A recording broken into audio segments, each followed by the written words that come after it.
L'actualité internationale avec Pape Farah Gningue, l'administration Trump retire à l'université d'Harvard le droit d'accueillir des étudiants étrangers. Oui, Nata, démarrons avec cette mauvaise nouvelle pour les étudiants. L'administration Trump a annoncé donc hier qu'elle retirait le droit d'accueillir des étudiants étrangers à la prestigieuse université privée Harvard, privant d'un moyen de rayonnement important l'institution contre laquelle le gouvernement américain a lancé une vaste offensive. En République démocratique du Congo, le Sénat a voté donc hier dans la soirée à une large majorité la levée des immunités de l'ancien président Joseph Kabila, accusé par la justice militaire de complicité avec la rébellion de l'AFC M23 qui a pris le contrôle de plusieurs zones dans l'est du pays.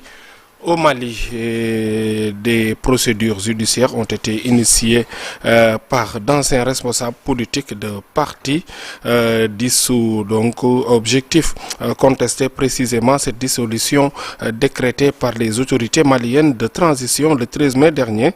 C'est l'ancien ministre et avocat Mountaga Tall qui endosse pour l'occasion le rôle d'avocat coordinateur qu'il a annoncé durant la nuit par communiqué une bataille judiciaire qui semble avoir peu de sens d'aboutir, mais que ses initiateurs jugent nécessaire et stratégique.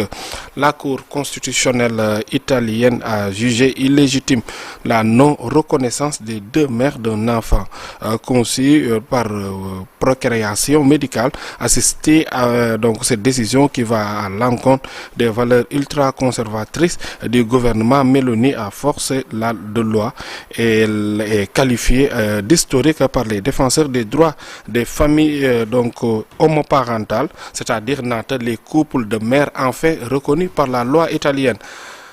Près de 54 000 personnes tuées par l'armée israélienne depuis le début de la guerre à Gaza, un bilan qui s'alourdit tous les jours un peu plus. Le ministère de la Santé palestinien comptabilise en ce moment quasiment une centaine de morts supplémentaires par jour, alors que l'État hébreu bombarde sans relâche les civils de Gaza.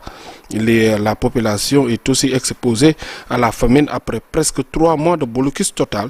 Israël a cédé à la pression internationale en laissant entrer donc une quantité minimum d'aide humanitaire qui est loin de combler les besoins de la population. Sornanata, c'était tout pour les actualités hors de nos frontières. Et on te retrouve dans une vingtaine de minutes pour la version Wolof. Pape Farah Gningue, révision du Code général des impôts, enjeu d'une réforme.